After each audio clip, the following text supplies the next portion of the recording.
Welcome back, ladies and gentlemen. So it's now time to begin with the meaningful sessions. And now it's really time for the first session of the day. And let me start by saying that over the last 9 months, equities have been witnessing a phase of correction owing to the liquidity tightening measures announced by central bankers to combat inflation.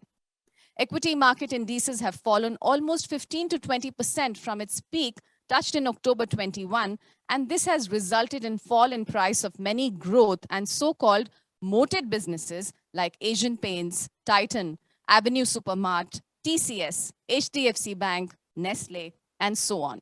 However, despite fall in prices, most of these businesses are available at very expensive valuations. So far, when there was ample liquidity, high valuations of these businesses was always defended with the logic of the moat behind the business. But with current fall in liquidity, the high valuations of these businesses tend to become a question mark. This could be a temporary phenomenon, which implies it is an opportunity to invest in these world-class businesses as there has been a price correction, or if this phenomenon of falling liquidity continues, will we see comeback of value-conscious approach to investing? The next session endeavors to solve this confusion as the topic is, does recent fall in highly priced growth stocks provide an opportunity to invest, or does it convey the comeback of value-conscious investing for long? Interesting, isn't it, ladies and gentlemen? Let me now introduce the panelists for this session, and I welcome all of them. We have with us Mr. Bhavin Shah. Mr. Bhavin Shah is the founder and portfolio manager at Sameeksha Capital. He has been rated the #1 technology sector analyst in institutional investors polls for a decade. He has 20 years of experience building top research franchises, 7 years as managing director and the global head of technology at JP Morgan, 6 years as director and head of Asia Pacific technology at Credit Suisse, and 5 years as founder of Equirus Securities. He has pursued a double major in economics and finance, Beta Gamma Sigma Cum Laude, from the University of Chicago Booth. I extend a very warm welcome to him. And ladies and gentlemen, our next panelist is Ms. Geetika Gupta, the Fund Manager, Portfolio Management Services and Alternative Investments Funds at ICICI Prudential AMC. She comes armed with over a decade of experience in investments, both in sell-side equity research and buy-side research. Now, prior to joining ICICI, she was vice president at First Voyager Advisors for 6 years, where she was responsible for the fund's investments in Indian equities. She is an alumnus of IIT Delhi, BTech Chemical Engineering, and IIM Ahmedabad. I extend a very warm welcome to Ms. Geetika Gupta. We have with us Mr. Hitesh Zaveri, who joined Axis AMC in 2022 as SVP and Head Listed Equity Alternatives. He is responsible for managing the Axis PMS portfolios along with relevant CAT3 AIF strategies. Now, he comes armed with over 25 years of experience in portfolio management, investment banking, and equity research. Prior to joining Axis AMC, Mr. Hitesh Zaveri served as head of investments in the PMS business at Aditya Birla Mutual Fund. He has pursued his MBA from Mumbai University and has also completed a few programs from the Harvard Business School and from the Wharton School. I extend a very warm welcome to Mr. Hitesh Zaveri. Now, ladies and gentlemen, this discussion will be moderated by Mr. Ajay Vaswani, who is the Chief Business Officer at ITI Long Short Equity Fund. He comes armed with over 19 years of experience in the Indian financial markets and industry, leading expertise in investment products, advisory, wealth management, asset allocation, HNI client relationships, and fundraising. He handles leading sales, business development, and investor relation functions at ITI Long Short Equity Fund since January 2020. He has pursued PGDBM Finance from Symbiosis Institute and BCom Finance and Economics from Mumbai University. A very warm welcome to our moderator, Mr. Ajay Vaswani. And with that, I hand over the proceedings of this session to him. Mr. Vaswani, please take it away. Thank you very much, Aishwarya, for the warm welcome to all the panelists and me. Good morning, panelists and all the attendees. First of all, I would like to thank Kamal and the team, PMS AIF World, for this initiative. It is indeed I believe, a correct time for all of us to come together and talk about what is happening in the markets and share our views. See, what we have seen that returns from the stock market, returns from the stock, the investment in equity comes in two ways. One is the EPS, which the growth which companies see, and second is the PE expansion, which we see in the stock prices. Now, what we have seen in the recent past, the PE expansion is taking a major role in terms of delivering returns. EPS being flat, we have seen markets going up and also coming down. Now, mostly we saw that after the COVID fall, market moving in a single upward direction, even the price EPS being flat. So this is what is happening is the PE expansion is what we see in the market. Now, it looks like such kind of markets will continue for some more time, considering that now we are in the markets which are more driven by macros. And there is a lot of impact on Indian local markets from whatever is happening in the developed markets as such. So in such a scenario, my first question I would like to ask you, Bhavin, that after the recent fall, which we have seen in highly priced growth stocks, what are you finding? Are you finding good opportunities in the growth stocks now? Yes, thanks, Ajay, for that preamble. So I think, I would just like to elaborate a little bit on the term highly priced. So what makes the market is that what is highly priced to one set of investors may not be highly priced for another. And as long as, there are investors who keep finding, these stocks to be attractive, market can continue to reach from one P multiple to another. And, and as you just pointed out, even if you just go by a simple measure of P multiples, we in spite of this correction, a lot of stocks still trade materially above their median of their historical range for the P multiple, and that is despite the fact that interest rates have risen, and there is no evidence that the trend growth for our economy has increased. Having said that, yes, we do start to find opportunities in some sectors overall, as well as some names in other sectors. So first is, it's clearly widely known that financials haven't performed despite a sector-wise cleanup of balance sheets and strong company-specific fundamentals. So while we don't have an answer to why they are not performing, it is quite feasible that at some point we start to see a rally in that sector, and there are many opportunities, not one or two, especially if there is no further increase in inflation and the pressure to rise interest rate starts to diminish. Similarly, while it is not clear what will be the magnitude of impact on the growth rate for the IT services, which have obviously been has had great couple of years, while there will be some impact potentially because of slowdown in global GDP growth, I think that there are companies that have become available at very attractive yields, and where there is a history of delivering very good growth in the past, and where there is very strong payout also in form of dividend or buybacks. So yes, indeed, we are starting to find opportunities, and but those are just a couple of big sectors. But then I think as we look across many sectors, there are opportunities that are coming to us, that look like investable. So yes, answer is that we are starting to find good opportunities. Thanks. Thank you very much, Bhavin. So in this case, I would also like to ask Hitesh. Hitesh, what do you think? Which are the key trends which can be driving Indian equity markets, say, over next 2 to 3 years' time? Now, I'm asking you not with the perspective of the positive, but also on the negative side. So the trends which will impact markets, drive markets on the positive sides and negative sides for next 2 to 3 years. Sure, Ajay. Good morning, everyone.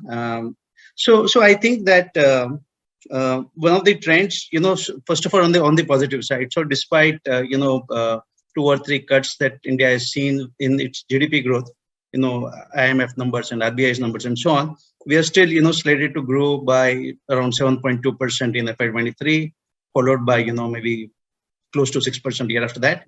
So in among large economies, India is still going to be, the fastest growing economy in the next 2 years. So that is one thing that should go positively for us. The second is our valuations are reasonably now back in line with as far as Nifty is concerned, at 17 and a half, 18 times, depending what numbers are you looking at.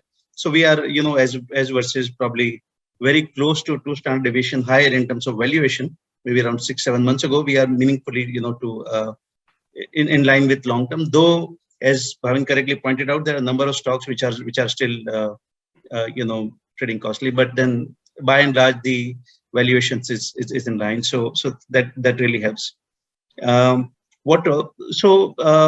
And third is, I think the EPS growth post second half of this year should come back. I think we are already seeing that many of the commodity prices, both hard and soft, are coming down.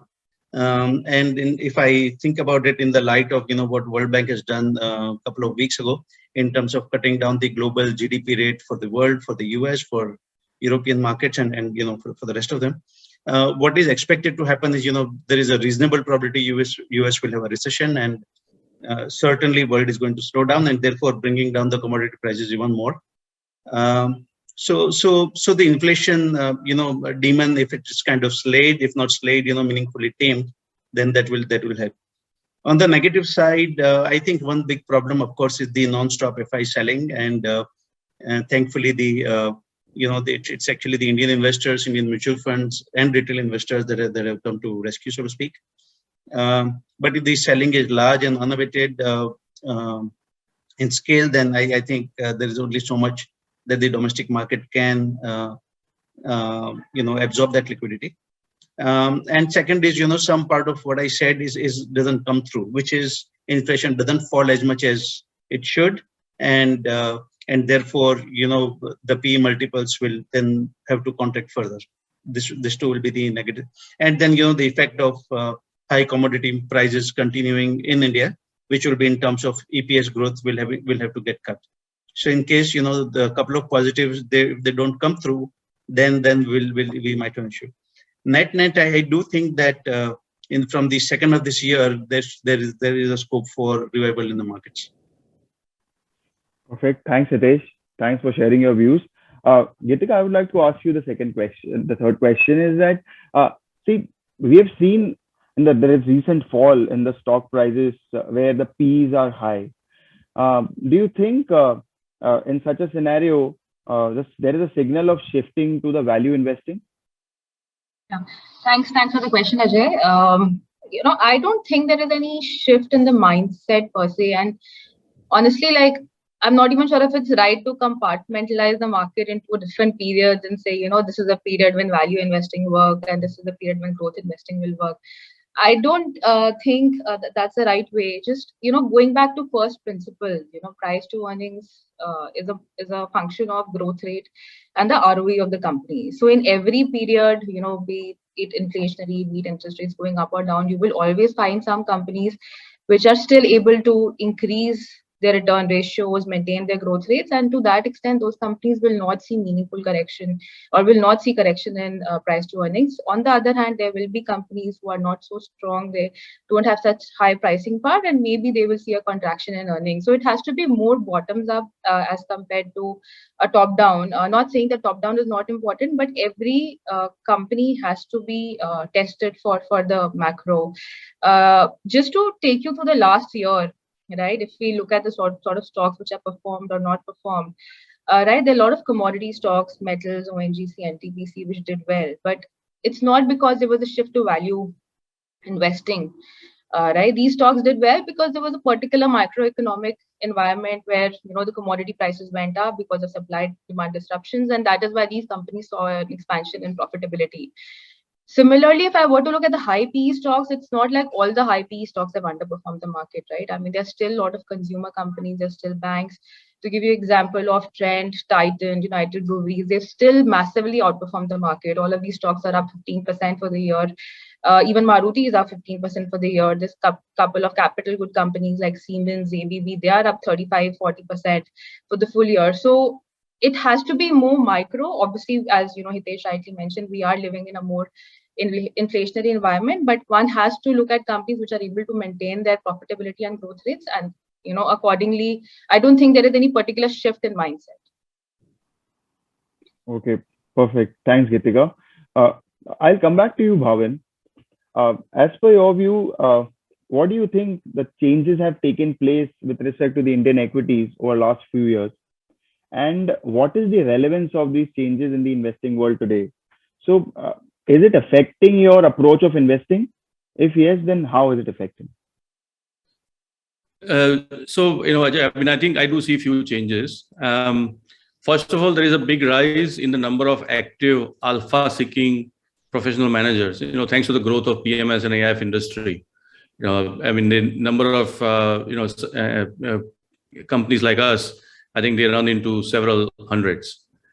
Now, this new set of active investors, they do not hug the benchmark, but look for opportunities to generate alpha returns, strong absolute returns. So with so many people searching for good ideas, any undervalued opportunity may get snapped up relatively fast. Then there is a rise in pool of individual investors also, and I think we have seen dramatic rise in demat accounts and so on. But I think within that also, I do believe there are a small set of investors who are well informed, and they also do reasonable analysis. So overall market efficiency in that sense has improved. And I think the other important thing is that any quantitative information about the business, as well as a lot of qualitative information, conference calls and so on, is readily available to anybody who wants to use it. Now, finally, if we look at the valuations before and after COVID, we clearly see a bump up across the board in most sectors. So for investors like us who do seek to only buy what is at right value, and I think we can talk about that later, finding good ideas is definitely becoming harder. And our time to react to any opportunity is shrinking. So how we are responding to these challenges by sort of developing our in-house processes, technologies that help us do our work faster. And we also believe that just a pure buy and hold strategy may not succeed for all but a very few investors if the objective is to generate alpha. So our focus is to manage volatility of our portfolio more than worrying about portfolio turnover that some wealth experts tend to focus so much on. In other words, the turnover is a bit higher, but the overall portfolio volatility is lower. Then the risk-adjusted returns are better for in the end, and that is what we wish to deliver to the investors. Thanks. Okay, thanks, Bhavin. So Hitesh, I want to come to you now. As Bhavin is talking about value investing, can you just throw some light on where are the valuations now in India post the correction since last 6 months, and where can they be headed from here? Hitesh, can you hear me? So Ajay, so Nifty valuations are very close to 17 to 80 times. Again, there are a number of estimates that exist, so it depends on the number you're looking at. And that is what has kind of meaningfully corrected from the recent peaks seen around 6 months ago. And where the valuation could be headed, that part, of course, a tricky question. You wouldn't find, for example, in the end of December 21 or early January, when you look at the number of strategy reports that come out, barely anybody would have forecast that market could fall down so meaningfully, and that it has. Partly because the ugly head of inflation that rose rather viciously and quickly, and of course the war in Russia-Ukraine exacerbated the problem that was already in the making for a while. So there are a lot of conflicting things with regard to the valuation itself. Number one, war is, unfortunately, the thing about the war, they're very difficult to forecast about what will happen. And, the bigger thing right now we can hope for, in addition to it's ceasing, is that it doesn't expand and, goes further and so on. So that is one part of it. The second part of it is with regard to the oil price, there are a number of people even today think with high conviction that oil, will go back to $140, $145 and so on. If that happens, then, a country such as India, which already is dealing with, current account deficit and kind of a small assault that we saw in rupee, and that's an area of concern. And that in turn can affect our valuation. Just to repeat myself, what the inflation essentially does. Inflation is a and therefore the high a 10-year paper yield. They're essentially a PE killer. Okay, so that is what they do. So what we have seen is the yields rising and therefore PE getting affected. And if that were to continue, then that has to. So we have to kind of impute that in our probabilities, in our forecast. On the plus side, in case well, I'm not sure it's plus side for most countries though, is that when the GDP growth in the advanced world has kind of come down, there is also an expectation that the oil prices could fall, as a result. And if inflation then is also in a moderate place, so we'll have to just wait and see what happens over the next 2 to 3 months, and where will the valuations go. And since a fund like ours really focuses on a lot of bottom-up investing, stock-oriented research, one company at a time. There's a lot more focus on that, and of course, top-down is something that we look at, sure, but every company has to pass the test. So interesting times over next few months. Perfect, Hitesh. Geetika, I want to ask you, as Hitesh was talking about the bottom-up stock picking, do you think in the correction which you have seen in high PE stocks, is this an opportunity to buy in these companies? Yeah, I mean, we are finding several good opportunities in the market, and maybe I can elaborate on that later. But see, I mean, if I look at for the high PE stocks, the valuations on an average are 15-20% lower as compared to the last 3-year average, right? And for some stocks, it's even 25-30% lower, right? So there are opportunities, but again, it's not a blanket buy. There were definitely pockets of exuberance which were created in markets, like the loss-making companies trading at extremely expensive valuations. So that part of the market we definitely don't want to touch, right? But there are stocks, and again, going back to the first principles, where there are still companies who are able to, who have a strong pricing power. They are able to maintain their market shares. They are able to gain market shares, in fact, from the low moat companies, and maintain their growth rates, and even maintain their profitability by virtue of their high pricing power. So, and there are such opportunities in consumer, in retail, in capital goods, in banking, where we are getting such opportunities. But so it's more bottoms up for us, but so consumer stocks, but there's been a correction, we're finding opportunities. But at the same time, we are also quite bullish on the manufacturing theme right now, and I'll probably elaborate that a bit later. But we are seeing a return of manufacturing capex after a good 10-12 years, and while valuations haven't corrected in that space, even then we think the growth rates in that sector can look up. So excited about both the consumer as well as the manufacturing piece right now. Thanks, Geetika. Bhavin, how does the current market opportunity, you compare it with what we had in March and April 2020, in that time frame? Yeah, Ajay, so that was at that time it was a problem of plenty. It was once in a 10-year kind of opportunity, and there were a lot of great stocks available at right price. And fortunately, we had raised some cash, in early March. So we were actually struggling to figure out what to buy and what not to buy to stay within the limit of our maximum 30 stocks, as kind of key constraint in our strategy. So at that time, you could even buy things like Tata Steel without really being required to understand the steel cycle. And while COVID would have seemed to be a major uncertainty at that time, we were convinced that with the kind of stimuli by countries around the world and modern science, COVID will be dealt with.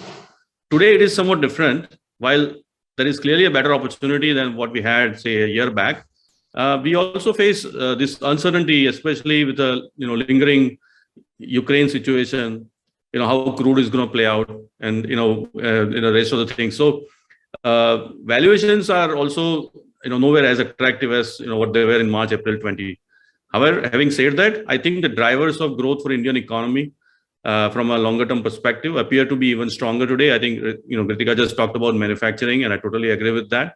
There is also at the same time, push by the government on infrastructure as well as creating platforms.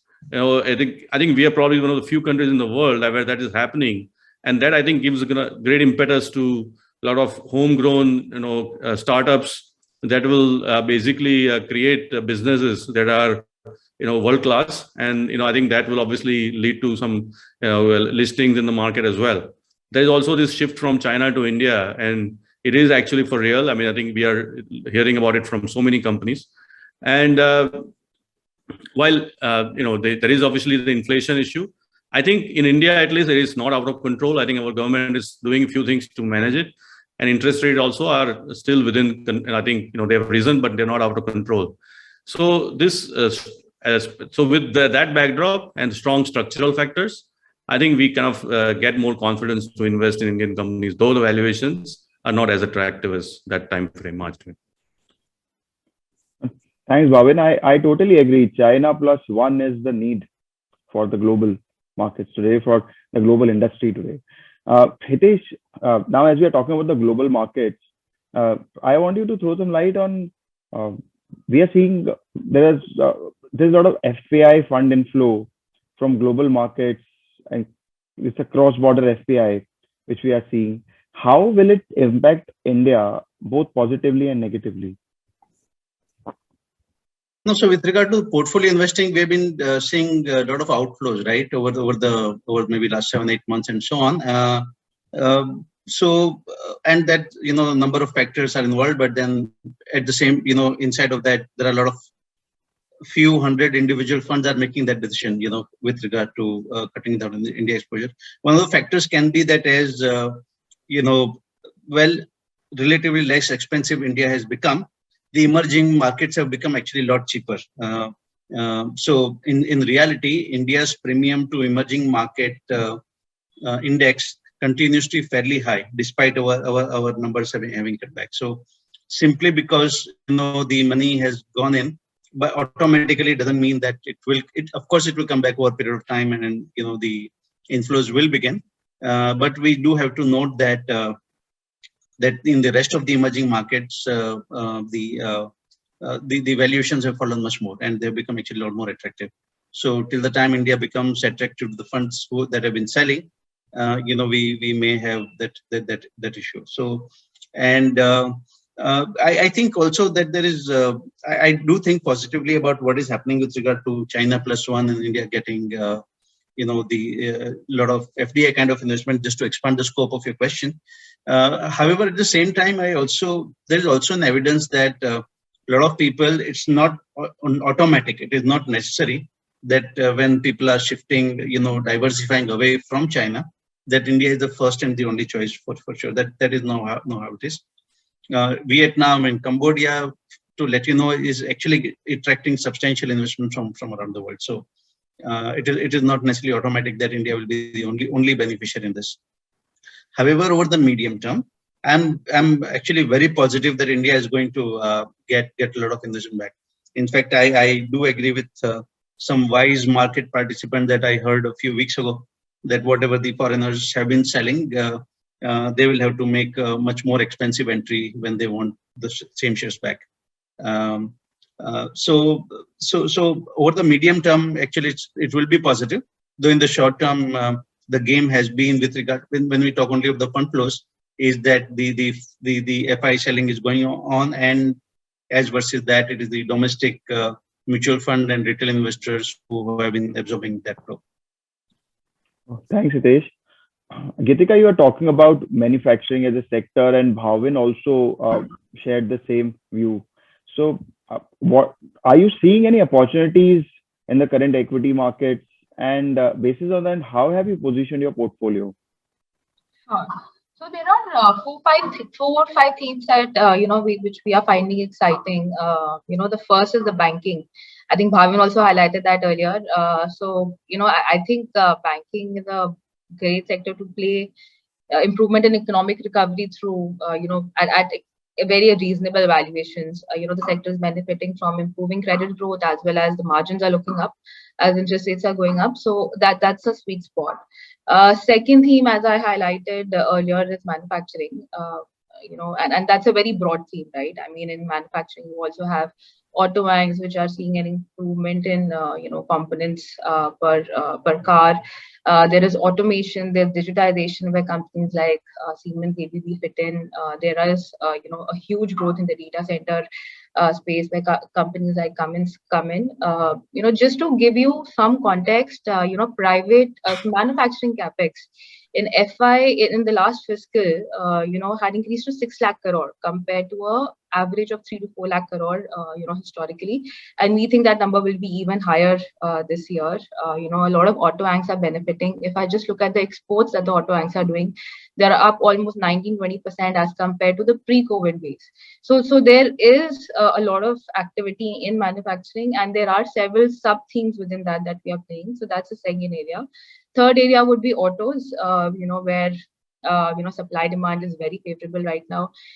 These companies could benefit from improvement in margins because the metal prices and the commodity prices have started correcting, as well as the chip shortage seems to be abating. So extremely favorable position. And lastly, not to say that we are not excited about consumption. That space, we have some great companies who have extremely strong economic moat in terms of growth and profitability, but we do think that space will see a little more challenge as compared to the rest of the spaces because of the high inflation and the high interest rates, high inflation environment that we are living in. But there also selectively we are bullish on stocks like United Breweries, and a couple of other retail stocks as well. Oh, that's wonderful, Geetika. Bhavin, how do you approach the highly priced growth stocks or growth stocks in general? And how do you decide when to buy and when to sell, most important? Thanks, Ajay. So we are not averse to looking at any company at any valuation per se.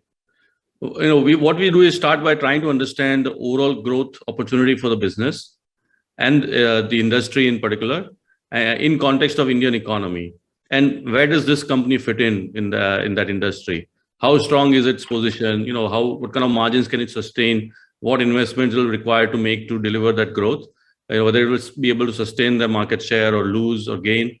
And here we do have an advantage of drawing parallels from other countries that have done this journey ahead of India in most cases. So in this context, we do not mind looking out for the next 25 years if the opportunity justifies doing so. However, having done that, having captured what we think is the entire growth opportunity, we want to put that through our valuation framework, which puts big emphasis on free cash flow. If after doing that, we can anticipate returns above the required rate of return, based on the risk we are taking in investing in a specific business, then we invest. And here by risk, we try to capture both the volatility of the cash flows in future, as well as the ease and difficulty of buying and selling a particular stock based on trading volume. And we tend to invest with 2 to 3 year horizon and set a price objective. Now, I can tell you that in today's context, many high-priced stocks, have free cash flow yields, below 1%, sometimes 0.5%, and maybe a potential growth CAGR of say 10% even for next 20 years. But that won't meet our investment criteria. So, we try to, sort of stay objective in this regard. And we also try to be aware of any potential disruptions to any industry. And if there is a risk of disruption, then we try to be a little careful about, what growth period to assume, instead of just, because it's very easy to do numbers in a spreadsheet. But, I think if we want to do that only, if we believe there is high probability of that happening. Now, the same framework also gives us an indication of when to sell. If our price objective is met, and we have taken into account all the new information that has come our way since we invested, we start to, and we see limited upside from this point, from a 2 to 3 year perspective, then we will consider actively exiting that position. We obviously try to double check, are we missing something? We don't want to be too early to sell, but I think ultimately, if our price objective is achieved, then we would like to exit that position. That's perfect. Very well drafted strategy, Bhavin. Hitesh, how do you go about stock picking? What is your investment philosophy? Well, we are actually more valuation oriented and then more of a growth at a reasonable price kind of mindset. So more towards the value spectrum. So that is one part of it. And that is, relatively less complicated thing to think about. But I think what we try to do more is to understand the industry dynamic in our calculation that plays a very big role. So, what is the industry growth rate, the level of competitiveness, profitability that an industry makes, and so on. And then we have been conducting some long-term research, almost like a 15-year-old research on this. Reality is that in all countries with large number of listed companies, obviously including India as well, it's relatively few industries where significant number of winners come from, and therefore the focus is which are the industries where many players will do well as versus the opposite of it. So idea is to understand the industry dynamic, whether the industry profitability will be continuing, whether some the new, and I mean, a lot of that is actually a Porter one-on-one, if you will, by the way, but that there are a lot of areas in that as well that really work. I think a simple case in point, for example, will be what happened in cement valuations recently, right? Or what happened in the paint valuations recently. And there was some kind of equilibrium established, for a good part of, I would say, 15 years or more. And simply because a few large players announced a decision to come in and that equilibrium is going to change, the valuations drop by 30, 40, 50% in terms of P multiples, which is significant for a number of players. That's how it went. So, and that is something that we really be careful about, both for buying and for selling, that if the industry dynamic, is it improving or is it worsening? Is there a consolidation or there is fragmentation? Is the margin direction north or it's stagnant and capital requirements are going up? So and all of that will convert into how is the industry dynamic is shaping up, and that is what we care about a lot. Perfect. So Geetika, what is your core investment philosophy? How do you go about stock picking? Can you throw some light on that? Sure. So I was hearing both Bhavin and Hitesh. I think ours is probably closer to what Bhavin does. So, like the three main things that, we look at in a company. First is, we try and analyze the economic moats, how strong they are. Secondly, what is the longevity of growth? And thirdly, how strong the management teams are. So these are the three core tenets on which we basically base our stock picking. We do extremely bottom, a lot more time is spent on bottoms up as compared to top down. With respect to top down, we obviously analyze the broad themes and macro test our companies. But there's a lot more brainstorming on the quality of earnings as compared to the quantity. Not just looking at the numbers, but trying to understand, how good those numbers are, or are they as good as what they seem on paper, right? In terms of the ability of the company to maintain their growth rates and profitability. So a lot of time spent there. Also look at a lot of global examples and see how the same companies, same sectors have evolved globally. Because definitely a lot of countries like China and US are much ahead of us. So it's very bottoms up. And basically, I think one core belief is that markets tend to underestimate, the power that comes from long-term compounding. So, some of these companies will necessarily not come cheap, right? I mean, not to say we are not value conscious, we are value conscious, but, the aim is to identify such great companies and, sit and, for the right time. And I think the market always does give you those kind of opportunities every 12, 15, 18 months to, make positions in such good companies. Thanks, Geetika.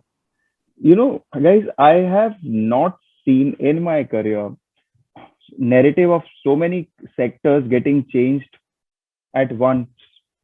So, for example, as Hitesh also you mentioned that look at cement sector. Okay, Adani coming into play has actually changed the narrative of the overall cement companies, the valuations, the kind of EPS guidance which they'll give.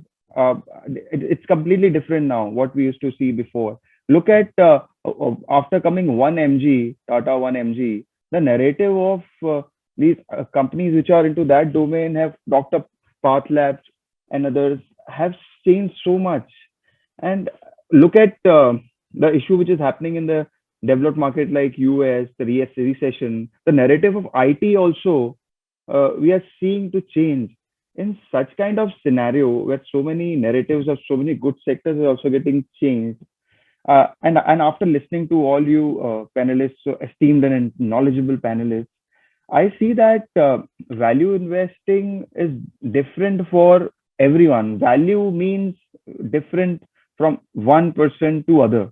So in that case, how, Bhavin, I want to like to ask you, where do you fit the value versus growth spectrum for you in the investing, and why do you think that belief will help you to will be a good strategy for the in the Indian context? Yeah, right. So, I think if I can, start with a little, a bit of a, if you look at how, the Graham value equation, he basically, looks at, he defined the sort of a valuation multiple or a P multiple as a function of, what would you pay for a zero growth company plus, a 2 times the growth of a long-term growth of a company. Now, what is long-term can be subject to of interpretation, and some people can treat 5 years as long-term, and some people can say 25 years is long-term. I don't know. Some people can say, perpetuity is long-term. So accordingly, everybody can say that they are a value investor because almost anything can be fit into this framework. Now, but however, to more seriously, I think for me, the way I understand it is on one extreme, one wants to pay for value which only kind of discounts what is known, sort of focus on the liquidation value of the business, maybe dividend payout, and without really getting into forecasting future growth and so on, because a lot of people think that's not really that's not a very fruitful exercise. On the other extreme, there are people who would say that as long as growth is sort of very strong, I don't mind paying for high multiple, and market will continue to trade, basically give rich valuation to this stock because growth is strong, and then generally there are other good factors as well. How for us, we call ourselves growth at right value investors. So we're certainly looking for growth, but we want to be able to quantify it in terms of value by using sound valuation principles, discounted cash flow, and so on. And if after doing that, if something fits our framework, then we invest. But does it work in Indian context? I think it is. There is no question that even, let's say, just today, I can find a lot more stocks in US market fitting our framework than in Indian context, because I think a lot of good quality businesses in India trade at much superior valuations. So it is harder for sure. But at the same time, I think the Indian market is very rich in terms of the breadth and the depth of the number of stocks and sectors. And I think that's what makes it exciting. And that's where we end up by searching, finding the opportunities that fit our framework. And then because we are able to take large positions, concentrated bets, we don't need to find, say 200 ideas, like say a mutual fund may have to. Even if we find, say 10 good ideas, we are in a good shape. Thanks. Very well said, Bhavin. Hitesh, you have any spectrum for value and growth stocks? I don't think there is much of debate the way I see it with regard what really value is and what growth is. I mean, if somebody wants to do it, in my world, it might be more of a wordplay. I mean, it's difficult to say that somebody is investing in Titan, which is a great company to invest in, a great stock, and then to say it's part of my value investing framework. It might be so, but I don't know how. So that part would be beyond me. Well, I think to some extent, if you were to simplify, just to take a more simpleton approach here, I mean, anything which will be meaningfully less versus the median of its own trading history and also that of the market, that will be certainly on the value spectrum, and anything which is on the higher side versus stocks its own trading trajectory and also that of the market, and that would be there'll be results other than value for sure. Growth might be some or whatever other factor that may be, but that is how I would look at it. as far as we are concerned, we want value. However, we want value that is because of the industry dynamic being favorable. So if the industry dynamic not favorable, then we don't want to make sure that we don't fall into value trap. We are not interested in cheap stocks. We are not interested in stocks with low P's and anything. We certainly want growth. We certainly want quality growth, but it needs to come from the interesting things the companies can be doing in addition to the industry dynamic being kind of settled and favorable and positive. Is that quality of innovation, quality of management, the growth mindset of the management itself. So these are the factors that will be important to drive growth. And then how sustainability is and whether it's getting kind of converted into superior ROEs or not, and what the level of dividend distribution, what is the capex intensity of the business. These are the kind of factors that we think about.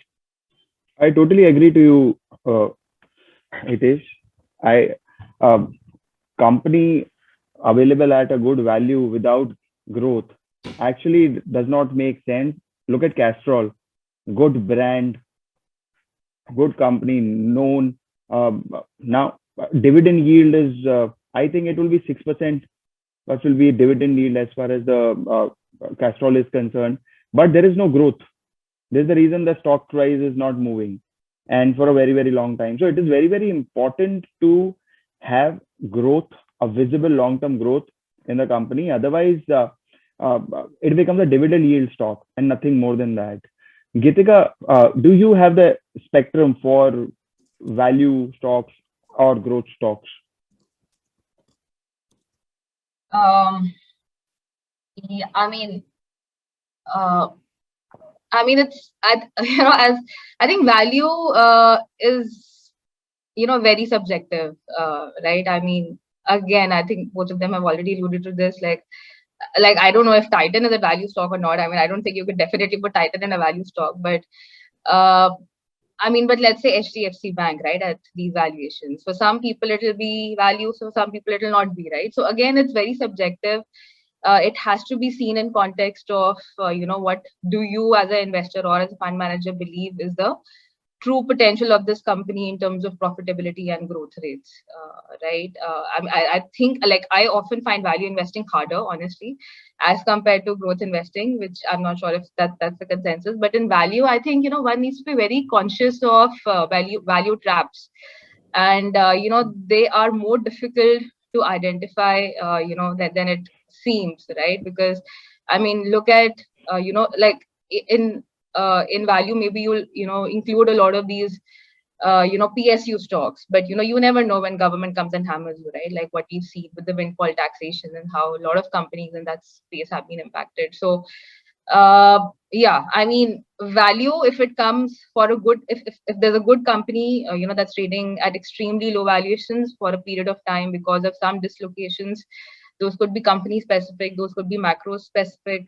then definitely we jump into the stock and maybe accumulate a large position. But always, when we are always looking at value, we always debate, that's the first question on the table: is it a value trap? And is there growth in this business? Does it make sense to even own it? That's the framework that I follow. Perfectly said, Geetika. Aishwarya, are you there? Yes, of course. Aishwarya, I'm getting opportunity to interact with such an intelligent panel.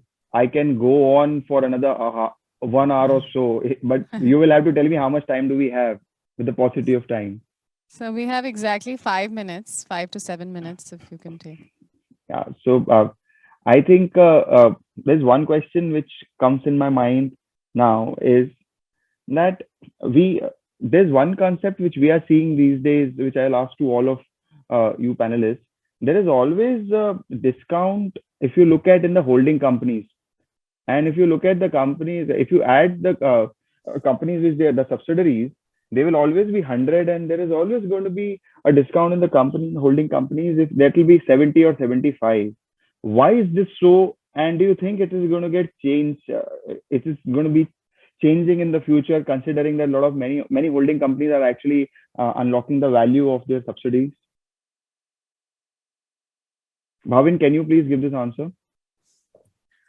I think it is it's going to be, it's going to depend on the situation. It's going to vary. And I think if the group, the holding company, has a history of treating minority shareholders well, then the discount will be low. And if it's not the case, the discount will be high. And as you pointed out, if there is an anticipation of some unlocking of value, then obviously that discount will, will narrow even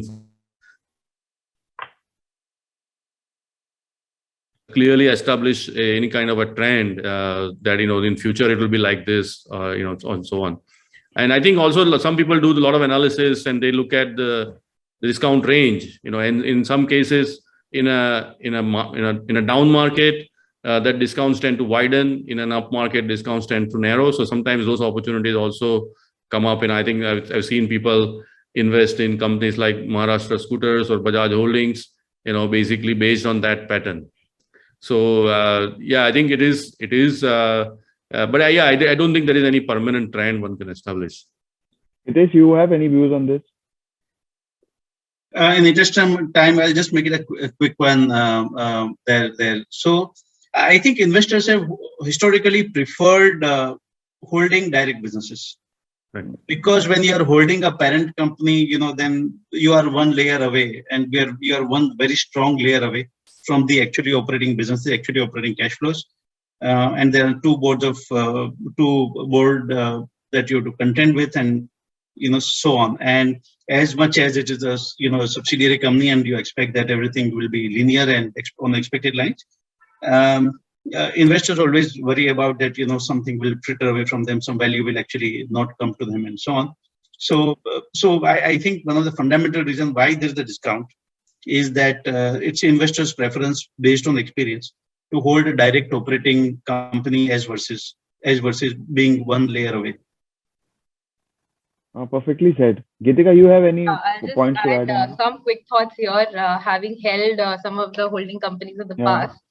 And, I think a lot of value conscious investors often, try to take the route of holding company, saying that the actual operating company is very expensive. The holding company is coming at a 40, 30, 40, 50% discount. So, it's maybe more safer and, more,